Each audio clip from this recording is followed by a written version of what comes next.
one of the, well, our Christmas tradition. It's not opening presents and having Christmas trees here at the Abbey, but for the past number of years, I was trying to figure how long, and I couldn't quite place it. Maybe 5 or 6, maybe 5 years, 4 years.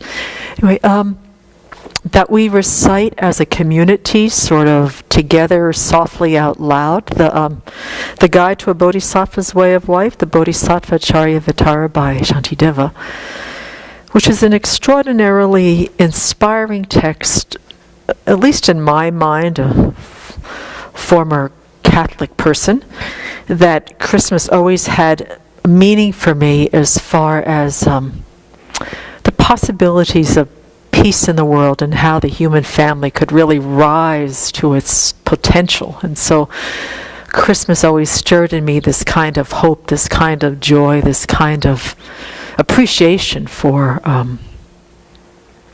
the human family and how we can really, and that, Jesus he sort of epitomized that kind of potential for me.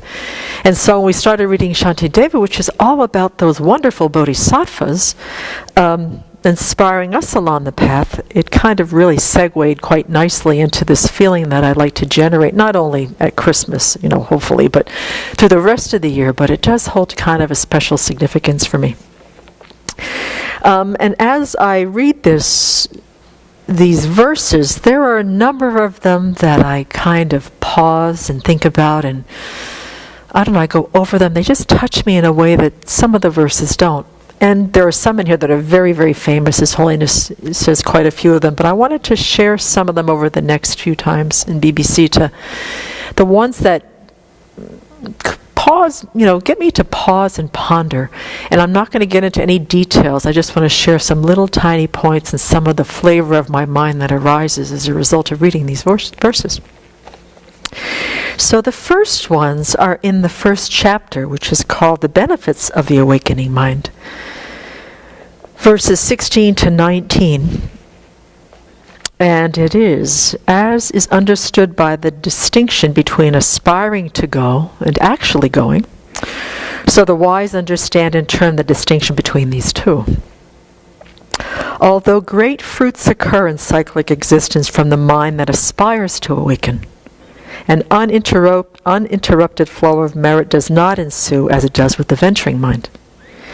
And for those who perfectly seize this mind with the thought never to turn away from totally liberating the infinite forms of life, from that time hence, even while asleep or unconcerned, a force of merit equal to the sky will perpetually ensue.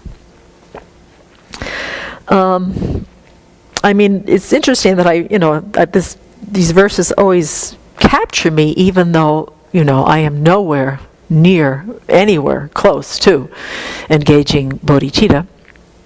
In fact, you have to be on reach the path of accumulation where you generate that thought spontaneous in your mind, where you're kind of actually in the engaged bodhicitta on the conventional level on the path. But part of the way that I encourage and inspire myself is that, and we get lots of beautiful teachings. Ever since the first day that I met the Dharma, when Venerable was teaching on the 37 practices of bodhisattvas in Seattle, I have heard that word bodhicitta, I don't know, thousands and thousands of times. The motivations that we do here, the dedications that we do here, the teachings that we receive. And that part of what these verses help me to see is that it's a process. Just like the Dharma is a process, is that I'm going to cultivate and create the causes and conditions to have one day the spontaneous bodhicitta. And that I will, if I practice with a virtuous mind, if I use the 7-point cause and effect and equalizing, exchanging self and others, which are the two very specific methods to be able to create the causes for the spontaneous bodhicitta to arise in our minds, is that I will, cultivate enough virtue through purification and through dedicating all of my virtuous activity. I keep wanting to remind myself, because awakening is a dependent arising. What I do here in the course of the day, what I do with my practice here at the Abbey, means something. You know, I had this misunderstanding that somehow along the way in some future life, without any causes and conditions, I was going to have this mind. And it just isn't so. And the more that I read about the bodhisattvas and their paths and the grounds that they walk and the grounds that they practice, it is such a dependent arising. And it takes a lot of effort and it takes a lot of time.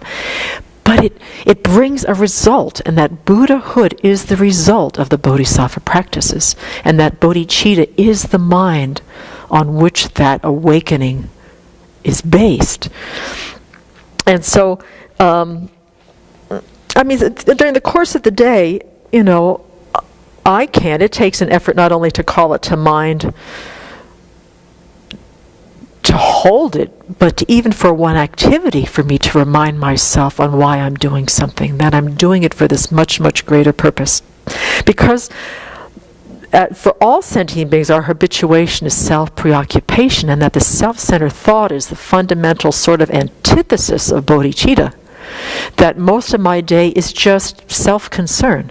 So if I could even intellectually hold the awakening mind, the thought of becoming a Buddha for the benefit of all beings, even through the activity of maybe just washing my bowl, you know, or going into the forest and limbing a few trees to like remove the defilements from my mind so I can actually attain this kind of mind, I see those as progress.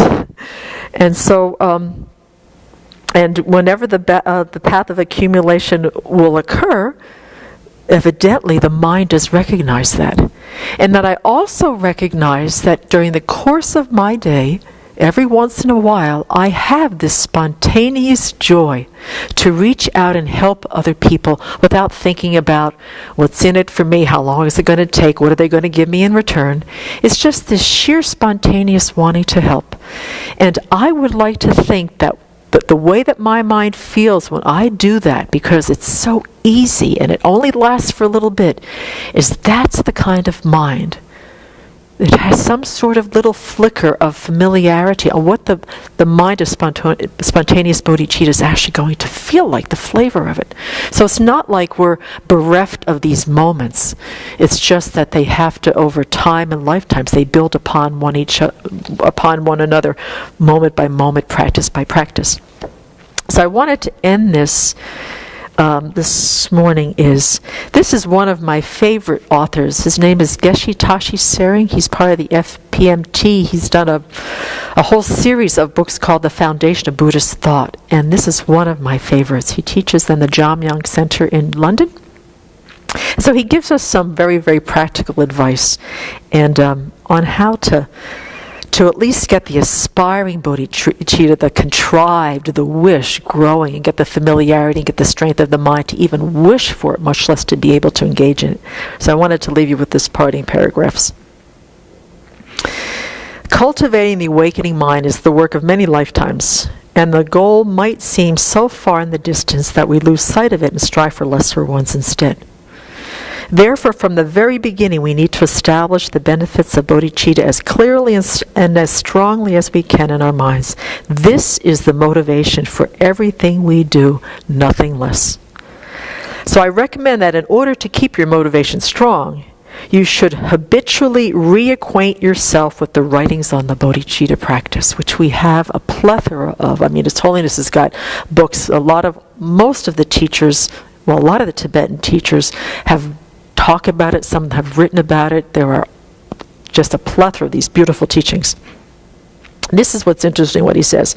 In a sense, what we need to do is brainwash ourselves into seeing that bodhicitta is the only worthwhile mind, and propagandize ourselves to becoming a bodhicitta fanatic. We are all subjected to brainwashing and propaganda every day. Literally, millions of images bombard us, all to do with parting us from our money or bending our minds to another's way of thinking. But in this way, we are enforcing a kind of positive brainwashing, a deprogramming of the embedded assumptions that are dominating our lives, which is the happiness of this life, that the self is the most important being of the entire universe, and that happiness lies outside ourselves. So I happen to think that brainwashing in this form is a totally good idea, and that instead of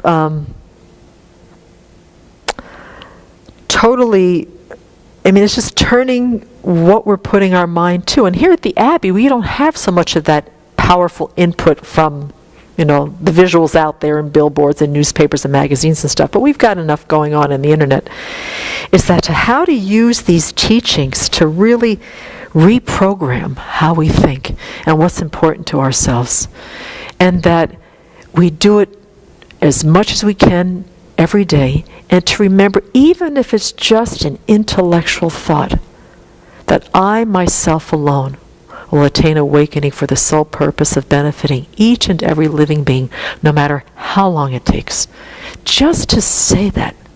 And how can I do that? And what fun it will be to figure out how to do that. And there's a process. There are methods, beautiful methods, laid out very, very specifically on how to get the mind to really feel excited and curious about generating bodhicitta. So as I, looked at these verses at the beginning of a Bodhisattva's Guide to a Bodhisattva's Way of Life yesterday, I kept saying to myself, for those who have perfectly seized this mind with the thought never to turn away from totally liberating the infinite forms of life, all sentient beings, when we have this kind of mind, especially if it's conjoined with the ultimate bodhicitta, emptiness, is that even while we are asleep or going about our day unconcerned with whatever, is that the force of merit equal to the sky will perpetually be generated. So this mind will almost sort of self-sustain itself once we get to that point. And so right now, at this very moment, at this very point, as we say our prayers for lunch, let's keep in mind that motivation so we can make this very mundane, ordinary activity that we have here at the Abbey, or any place for you folks out there eating your lunch, eating your dinner, is to do it for the awakening of oneself, for the benefit of others. And so we can start creating the causes and conditions to actually have this beautiful mind, this awakening mind, actually arise. So let's give it a try.